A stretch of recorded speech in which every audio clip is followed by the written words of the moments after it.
Hello friends, आज हम लोग ओम्स लॉ पढ़ने वाले हैं। राइट। लास्ट क्लास में हम लोगों ने रेजिस्टेंस और पोटेंशियल डिफरेंस डिस्कस किया था और उससे पहले हम लोगों ने करंट के बारे में डिस्कस किया था। ठीक है, आज इलेक्ट्रिसिटी का सबसे इंपॉर्टेंट टॉपिक हम लोग स्टार्ट करने वाले हैं, ओम्स लॉ। हमारे आगे के जो भी टॉपिक्स होंगे इस चैप्टर के, इवन आप लोग जब क्लास 12 में जाएंगे तो उसमें भी आपको करंट इलेक्ट्रिसिटी यूनिट पढ़ना पड़ेगा। तो वो सारी की सारी चीजें किस पे बेस्ड होंगी? ओम्स लॉ पे। ठीक है, तो लेट अस बिगिन। देखिए, सबसे पहले ओम्स लॉ है क्या? ठीक है, ओम्स लॉ वोल्टेज और करंट के बीच में एक रिलेशनशिप है। ठीक है, ओम्स लॉ बताता है कि वोल्टेज और करंट के बीच में क्या रिलेशन है और इसी में रेजिस्टेंस का भी एक फैक्टर आएगा। ठीक है, तो सबसे पहले हम लोग स्टेटमेंट लिख लेते हैं ओम्स लॉ का और उसके बाद हम लोग उसको समझेंगे। ठीक है, तो स्टेटमेंट लिख लेते हैं। पहले स्टेटमेंट है ओम्स लॉ का, the physical conditions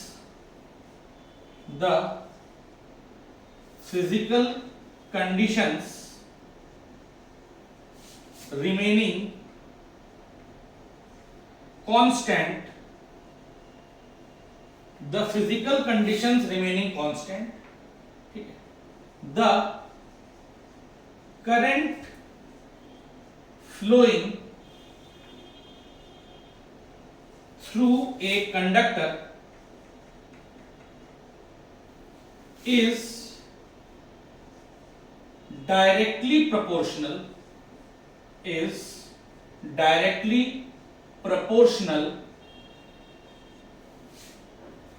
to the voltage यानी potential difference, to the voltage potential difference supplied across the ends of the conductor। ठीक है, ये ओम्स लॉ का स्टेटमेंट है। क्या स्टेटमेंट है? The physical conditions remaining constant, the current flowing through a conductor is directly proportional to the voltage supplied across the ends of the conductor. इसका मतलब क्या हुआ? ठीक है, इसको समझा जाए तो सबसे पहले इसमें एक टर्म आ रहा है कि फिजिकल कंडीशंस कांस्टेंट रहनी चाहिए, मतलब फिजिकल कंडीशंस नहीं चेंज होनी चाहिए, तभी ये लॉ वैलिड है, तभी ये रिलेशन वैलिड है। तो फिजिकल कंडीशंस जो कि चेंज नहीं होनी चाहिए, जो कि कांस्टेंट रहनी चाहिए, वो है क्या? तो फिजिकल कंडीशंस का मतलब यहां पे फिजिकल कंडीशंस कहने का मतलब है पहला टेम्परेचर, वायर का, जिस कंडक्टर की बात कर रहे हैं उसका टेम्परेचर चेंज नहीं होना चाहिए, फिक्स रहना चाहिए। दूसरा, उस वायर के जो डायमेंशंस हैं, मतलब लेंथ ऑफ वायर, वायर की जो चौड़ाई है, area of cross section of wire, ठीक है, तो डायमेंशंस ऑफ द वायर ये भी चेंज नहीं होने चाहिए। डायमेंशंस ऑफ द वायर मतलब length and area of cross section, ठीक है, लंबाई, चौड़ाई एक्सेट्रा, ये सब नहीं बदलनी चाहिए, वायर की कांस्टेंट रहनी चाहिए। और तीसरी चीज, मटेरियल ऑफ द वायर नहीं बदल रहे हैं, जिस वायर के साथ एक्सपेरिमेंट कर रहे थे वही वायर कंटिन्यू लिए हुए हैं। ऐसा नहीं कि एक बार कॉपर के साथ वोल्टेज निकाल के करंट का रिलेशन देखे, फिर एक बार सिल्वर के साथ निकाले, तो दोनों में obviously relation follow Ohm's law का नहीं होगा। तो तीसरी चीज की मटेरियल ऑफ द वायर भी हम लोग चेंज नहीं कर रहे हैं। ठीक है, मटेरियल ऑफ द वायर। तो फिजिकल कंडीशंस का मतलब ये सारी चीजें। ठीक है, अगर ये सारी चीजें फिजिकल कंडीशंस कांस्टेंट है, मतलब टेम्परेचर फिक्स है, डायमेंशन ऑफ वायर नहीं बदल रहा है, मटेरियल ऑफ वायर नहीं बदल रहा है, तब करंट और वोल्टेज डायरेक्टली प्रोपोर्शनल होते हैं। मतलब जैसे फॉर एग्जांपल एक वायर है, ठीक है, इस वायर के अक्रॉस हमने क्या किया, एक सेल लगा दिया, ठीक है, इस वायर के अक्रॉस हमने क्या किया, एक सेल लगा दिया V वोल्ट का, ठीक है। सेल का जो पोटेंशियल डिफरेंस है, ये सेल का लंबा वाला ये पॉजिटिव होता है, छोटा वाला ये क्या होता है, नेगेटिव होता है, राइट। तो एक V वोल्ट का सेल हमने लगा दिया, तो इस वायर के अक्रॉस जो वोल्टेज आ गया वो कितना आ गया, पोटेंशियल डिफरेंस कितना आ गया, इन दोनों बैटरी टर्मिनल के बीच में जो पोटेंशियल डिफरेंस है वो कितना है, V वोल्ट्स। V वोल्ट का पोटेंशियल डिफरेंस इन दोनों बैटरी टर्मिनल के बीच में है। तो ये पॉजिटिव टर्मिनल वायर के इस एंड से कनेक्टेड है, नेगेटिव टर्मिनल वायर के इस एंड से कनेक्टेड है, तो इसके अक्रॉस भी जो पोटेंशियल डिफरेंस डेवलप हो जाएगा वो कितना होगा, V। इस कंडक्टर के अक्रॉस भी जो पोटेंशियल डिफरेंस डेवलप हो जा रहा है वो कितना है, V। और मान लो कि इस कंडक्टर में जो करंट फ्लो कर रहा है इस डायरेक्शन में वो I है। करंट हमेशा बैटरी के पॉजिटिव से नेगेटिव की ओर फ्लो करता है। करंट मतलब कन्वेंशनल करंट, हमेशा बैटरी के पॉजिटिव से नेगेटिव की ओर। तो ओम्स लॉ ये कह रहा है कि, ओम्स लॉ क्या कह रहा है, ओम्स लॉ कह रहा है कि ये जो करंट कंडक्टर में फ्लो कर रहा है ना I, ये डायरेक्टली प्रोपोर्शनल किसके है, वोल्टेज सप्लाइड V के। जो वोल्टेज सप्लाई हमने V दिया, करंट जो फ्लो कर रहा है उसके डायरेक्टली प्रोपोर्शनल है। इसका मतलब क्या हुआ, इसका मतलब ये हुआ, कुछ ऐसे समझते हैं। सपोज हमने 5 वोल्ट की बैटरी लगाई और 2 एम्पियर करंट फ्लो कर रहा है। 5 वोल्ट की बैटरी लगाई, 2 एम्पियर करंट फ्लो कर रहा है। अब हम लोग अगर 5 वोल्ट की जगह 10 वोल्ट कर दें, करंट को, वोल्टेज को क्या कर दिए, डबल, 5 वोल्ट की जगह डबल करके 10 वोल्ट कर दिए, तो करंट भी अब 2 एम्पियर की जगह डबल हो जाएगा, यानी 4 एम्पियर हो जाएगा। अगर हमने वोल्टेज को 15 वोल्ट कर दिया, यानी 5 का 3 टाइम्स कर दिया, तो करंट भी अब 2 का 3 टाइम्स यानी 6 एम्पियर हो जाएगा। तो इस तरह के रिलेशन को, या फिर अगर हम वोल्टेज को आधा करते हैं तो करंट भी आधा हो जाएगा, यानी V के बढ़ने से करंट भी उसी रेशियो में बढ़ेगा और V के घटने से करंट भी उसी रेशियो में घटेगा। V बढ़ेगा तो I बढ़ेगा, V घटेगा तो I घटेगा। इस रिलेशन को हम लोग क्या बोलते हैं, डायरेक्टली प्रोपोर्शनल। तो ओम्स लॉ कहता है कि अगर वायर का टेम्परेचर, लेंथ, एरिया, मटेरियल ये सब ना बदले, यानी the physical conditions remaining constant, the current flowing in a conductor is directly proportional to the potential difference supplied across the ends of the conductor। ठीक है, अच्छा, इसको ऐसे भी लिख सकते हैं I directly proportional to V, तो हम ये भी कह सकते हैं V directly proportional to I, मतलब ज्यादा करंट चाहिए तो ज्यादा वोल्टेज देना पड़ेगा, राइट। यहां पे हम लोग एक इंपॉर्टेंट बात करने जा रहे हैं, ठीक है। इसको मैं रब कर दे रहा हूं, ठीक है, इसको आप पॉज करके लिख लीजिएगा। सपोज मैंने एक कंडक्टर लिया, सपोज मैंने एक कंडक्टर लिया, ठीक है, एक कंडक्टर लिया मैंने, ठीक है, उसको कंडक्टर 1 बोल दे रहे हैं, कंडक्टर 1, और उसमें मैं वोल्टेज और करंट का थोड़ा सा रिलेशन देखने जा रहा हूं, ठीक है, वोल्टेज करंट का रिलेशन देखने जा रहा हूं। अच्छा, उसी वायर में V और I का रिलेशन देख रहा हूं, तो यहां पे जरा V अपॉन I का जो रेशियो है उसके बारे में भी थोड़ा सा बात करूंगा कि V अपॉन I का रेशियो कितना आ रहा है, ठीक है, V अपॉन I का रेशियो कितना आ रहा है। सपोज जब वोल्टेज मैंने 5 वोल्ट लिया था, कितना लिया था, 5 वोल्ट, वोल्टेज को वोल्ट में ले रहे हैं, करंट को एम्पियर में ले रहे हैं, ठीक है। वोल्टेज 5 वोल्ट लिया तो सपोज जो करंट था वो 2 एम्पियर था, ठीक है। अब मान लो कि वोल्टेज को 5 से बढ़ाकर 10 वोल्ट कर दिया, तो डायरेक्टली प्रोपोर्शनल है, तो इसका मतलब है करंट कितना हो जाएगा, 4 एम्पियर। और 5 का 3 गुना अगर मैंने 15 वोल्ट कर दिया वोल्टेज, तो करंट का 3 गुना, वोल्टेज का 3 गुना 15 वोल्ट कर दिया, तो करंट का 3 टाइम्स वो भी हो जाएगा, डायरेक्टली प्रोपोर्शनल है, 6 एम्पियर, ठीक है।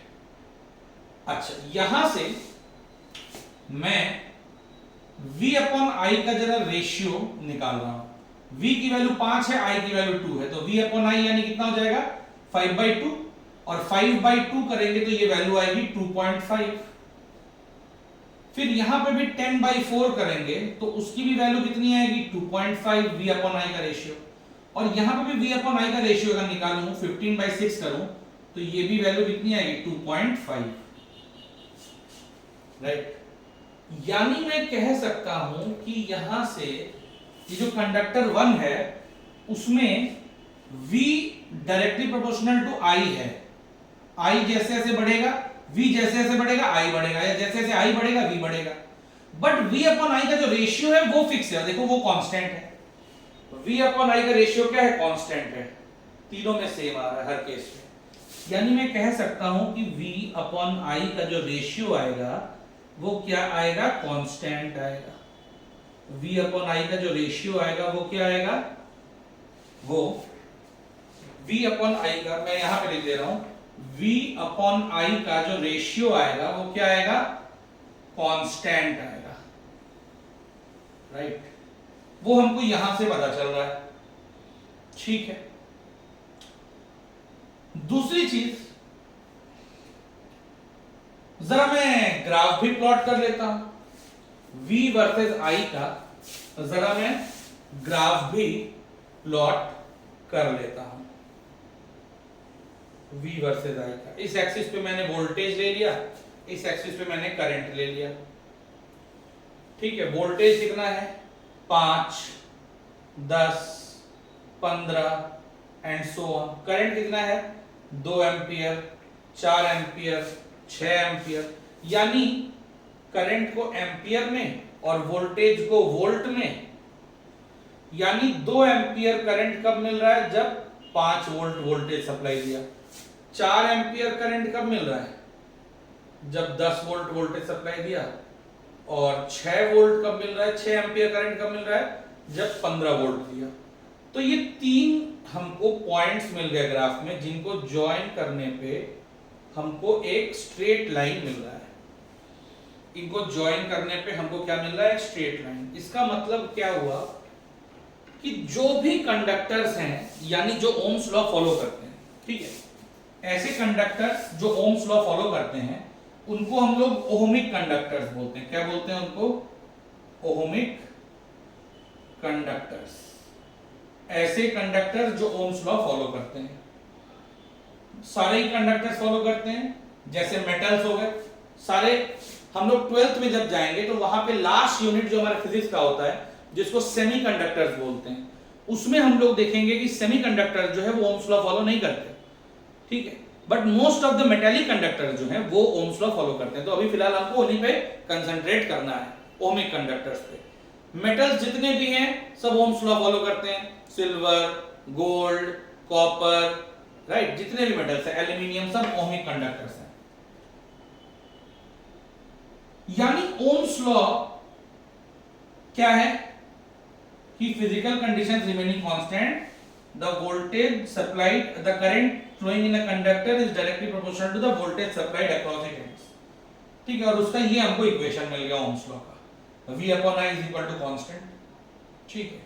और इसका मतलब ये हुआ कि जो भी ओम्स लॉ का ग्राफ होगा, v वर्सेस i ग्राफ होगा, वोल्टेज वर्सेस करंट का ग्राफ होगा ओहमिक कंडक्टर्स का, वो कैसा आएगा, इस रिलेशन से पता चल रहा है कि ग्राफ हमको इस तरह का स्ट्रेट लाइन ग्राफ मिलेगा, ठीक है। अब जरा हम लोग इस कांस्टेंट के बारे में बात करते हैं, ठीक है। यहां तक क्लियर है सबको। जरा इस कांस्टेंट के बारे में अब डिस्कशन किया जाए, ठीक। देखो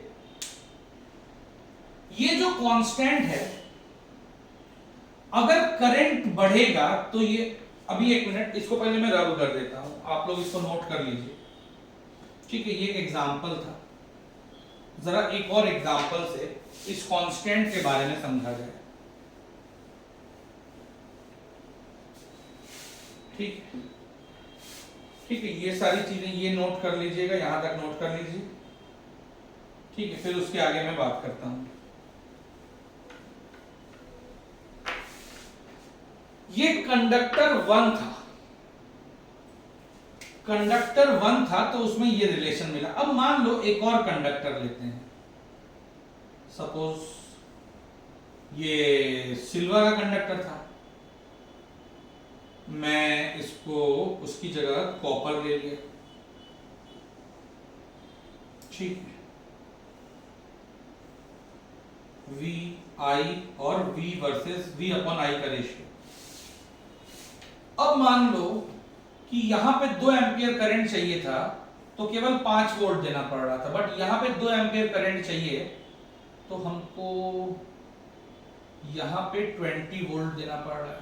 4 एम्पियर करंट चाहिए तो 40 वोल्ट देना पड़ रहा है, और 6 एम्पियर करंट चाहिए तो 60 वोल्ट हमको देना पड़ रहा है, ठीक है। यानी जो V अपॉन आई रेशियो है वो कितना आएगा, 20/2 10, 40/4 10, 60/6 10। V अपॉन आई का जो रेशियो आ रहा है, कांस्टेंट आ रहा है, वो कांस्टेंट क्योंकि सब सेम आ रहा है, देखो 10। अब इन दोनों कंडक्टर में कौन सा कंडक्टर बेटर है? वो कंडक्टर बेटर है जिसमें कम वोल्टेज देने पे ज्यादा करंट मिले। इसमें वो बेटर कंडक्टर है इलेक्ट्रिसिटी का जिसमें कम वोल्टेज देने पे ज्यादा करंट मिले। तो इसमें देखो केवल 5 ही वोल्ट दिए, 2 एम्पियर करंट मिले, बट इसमें 2 एम्पियर करंट पाने के लिए हमको 20 वोल्ट देना पड़ रहा है कि नहीं? इसमें 5 वोल्ट पे ही हमको 2 एम्पियर मिल गया, बट इसमें 20 वोल्ट देने पे तब जाके हमको 2 एम्पियर करंट मिल रहा है। तो इसका मतलब ये बेटर कंडक्टर है, कम वोल्टेज पे ज्यादा करंट मिल जा रहा है हमको। और इसका मतलब ये हुआ कि ये जो अच्छा, इसमें जो बेटर कंडक्टर है उसमें ये V अपॉन आई रेशियो देखो छोटा आ रहा है, 2.5 छोटा है ना 10 से। जो बेटर कंडक्टर है, जो बेटर कंडक्टर है उस कंडक्टर में ये V अपॉन आई का रेशियो छोटा आ रहा है, और जो उतना अच्छा कंडक्टर नहीं है उसमें V अपॉन आई का रेशियो ज्यादा आ रहा है। यानी हम कह सकते हैं कि V अपॉन आई रेशियो ज्यादा होने से करंट कम मिलता होगा, और V अपॉन आई रेशियो कम होने से करंट ज्यादा मिलता होगा। देखो यहां पे V अपॉन आई रेशियो ज्यादा है, ये उतना अच्छा कंडक्टर नहीं है, इसमें V अपॉन आई रेशियो ज्यादा मिल रहा है, और ये ज्यादा होने पे हमको करंट कम मिल रहा है। क्यों कम मिल रहा है? क्योंकि 2 एम्पियर पाने के लिए 20 वोल्ट लगाना पड़ रहा है बैटरी, तो कम मिल रहा है करंट। 5 वोल्ट लगाते तो 2 से कम मिलता, बट यहां पे 5 वोल्ट लगा रहे तो 2 मिल जा रहा है, यहां पे 20 वोल्ट लगा रहे तब जाके 2 मिल रहा है। तो यानी V अपॉन आई रेशियो ज्यादा, यानी करंट कम। तो ये कौन सा फैक्टर है V अपॉन आई रेशियो? कौन सा ऐसा फैक्टर होता है जिसके ज्यादा होने से करंट कम होता है? उसी फैक्टर को तो हम लोग अभी तक रेजिस्टेंस बोल रहे थे, उसी फैक्टर को हम लोग अभी तक रेजिस्टेंस बोल रहे थे, क्योंकि इस फैक्टर के V अपॉन आई जो कांस्टेंट आ रहा है, इस फैक्टर के बढ़ने से करंट घट जा रहा है। तो इसका मतलब ये जो फैक्टर है ये करंट को अपोज कर रहा है, और इस वजह से जिस भी कारण से हो इस कांस्टेंट को आज से हम लोग क्या बोलेंगे? करंट को ये अपोज कर रहा है, तो आज से इसको हम लोग रेजिस्टेंस R से रेजिस्टेंस क्रिएट कर रहा है। ये करंट के फ्लो में थोड़ा सा हिंड्रेंस क्रिएट कर रहा है।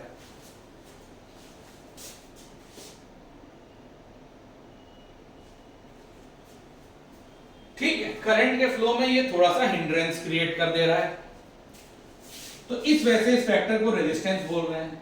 तो आज से V upon I is equal to इस कांस्टेंट को बोल देंगे रेजिस्टेंस R। तो ये हमको फॉर्मूला मिल गया ओम्स लॉ का। I को उधर भेज दो तो V is equal to I into R। ये हमको ओम्स लॉ का फॉर्मूला मिल गया कि वोल्टेज इज इक्वल टू क्या होता है? Current into resistance. Voltage is equal to current into resistance. ये हमको ओम्स लॉ का फॉर्मूला मिल गया, इसको आप लोग नोट कर लीजिए। अच्छा, यहां पे ये जो फैक्टर है R रेजिस्टेंस, इसका यूनिट क्या होगा? R का यूनिट क्या होगा? इसका यूनिट वोल्ट है, इसका एम्पियर है, तो वोल्ट अपॉन एम्पियर। रेजिस्टेंस का यूनिट क्या है? यूनिट ऑफ रेजिस्टेंस क्या है? इसको हम लोग बोल सकते हैं वोल्ट पर एम्पियर, यानी वोल्ट पर एम्पियर, वोल्ट पर एम्पियर। और आज से वोल्ट पर एम्पियर को हम लोग ओम्स बोलेंगे। क्या बोलेंगे? ओम्स। और उसको ओमेगा से रिप्रेजेंट करेंगे। कैपिटल ओमेगा है तो इसको लिखेंगे ओमेगा, बट पढ़ेंगे ओम्स। क्या पढ़ेंगे इसको? ओम्स। जैसे फॉर एग्जांपल कोई वायर है, जैसे देखो ये जो वायर है ना, ये इसका रेजिस्टेंस कितना आया? V अपॉन I का रेशियो 2.5 ओम्स आ गया। इसका रेशियो कितना आया? अरे इसका V अपॉन I रेशियो यानी रेजिस्टेंस कितना आ गया? 10 ओम्स आ गया, है कि नहीं? तो ये रेजिस्टेंस एक ऐसा फैक्टर है जो करंट को अपोज कर रहा है, राइट? यहां तक क्लियर है? ये ओम्स लॉ का फॉर्मूला है, V इक्वल टू IR। ठीक है, आगे बढ़ते हैं।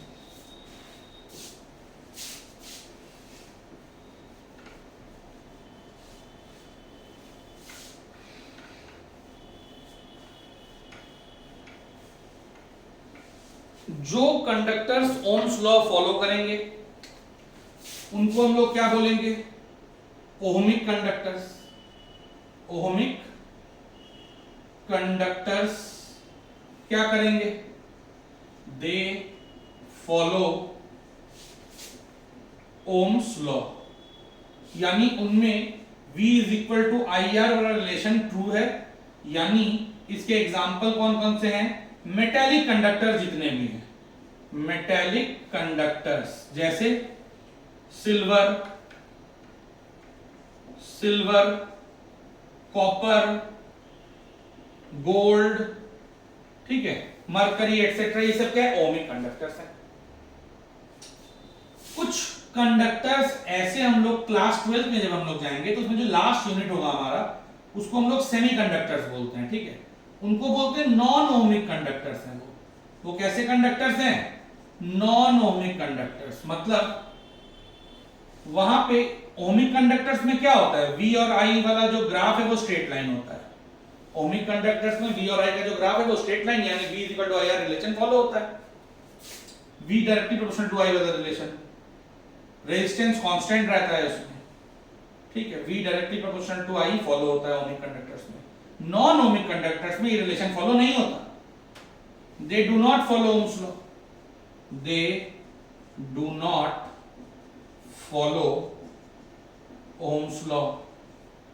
मतलब V versus I graph straight line नहीं होगा। कैसा होगा वहां पे देखेंगे 12th में। यहां पे नॉन ओमिक कंडक्टर्स में एग्जांपल लिख लीजिए सेमीकंडक्टर्स का।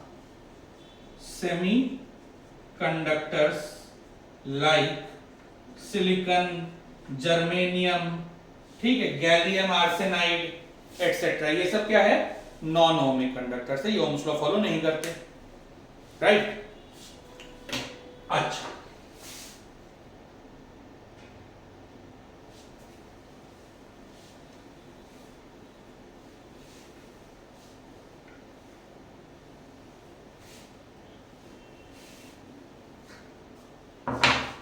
जैसे एक क्वेश्चन से हम लोग इसको डील करते हैं, ठीक है? जैसे बोला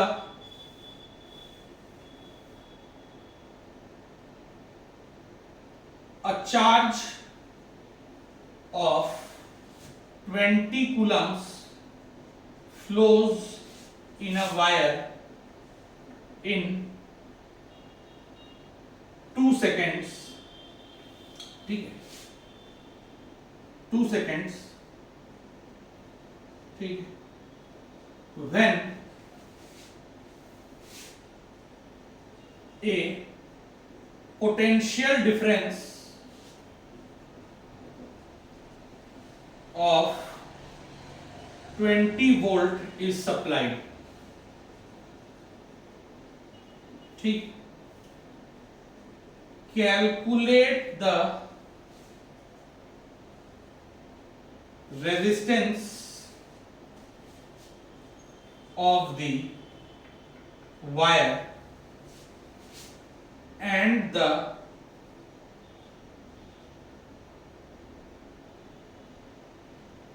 work done by the battery in this time, ठीक है। वर्क डन और रेजिस्टेंस, तो solution work done upon charge moved क्या होता है, वोल्टेज। तो वर्क डन निकालना है, चार्ज मूव्ड कितना है 20 कूलम्स और वोल्टेज भी कितना है 20 वोल्ट। तो वर्क डन कितना हो गया 20 इंटू 20 यानी 400 जूल वर्क डन बैटरी के द्वारा किया गया। और हमको पता है V is equal to I R, Ohm's law, according to Ohm's law V is equal to I R. V कितना है 20 वोल्ट, I कितना है नहीं पता, नहीं I निकाल सकते हैं। I की वैल्यू कितनी होती है, I की वैल्यू होती है चार्ज अपॉन टाइम। तो चार्ज कितना दिया है 20 कूलम और टाइम कितना दिया है 2 सेकंड्स। तो करंट की वैल्यू आ गई यहां से 20/2 यानी 10 एम्पियर। करंट की वैल्यू कितनी आ गई 10 एम्पियर। तो करंट यहां पे 10 एम्पियर रख दो और रेजिस्टेंस कितना है वही निकालना है। तो यहां से R इज इक्वल टू कितना आ गया 20/10 यानी 2 ohms, right. Resistance of the wire कितना आ गया 2 ओम्स, ठीक। तो ये हमारे ओम्स लॉ के बारे में आज हम लोगों ने जाना, बहुत इंपॉर्टेंट टॉपिक है। नेक्स्ट क्लास में हम लोग इसके आगे बढ़ेंगे, फर्दर और इंपॉर्टेंट टॉपिक्स हम लोग देखेंगे। Thank you.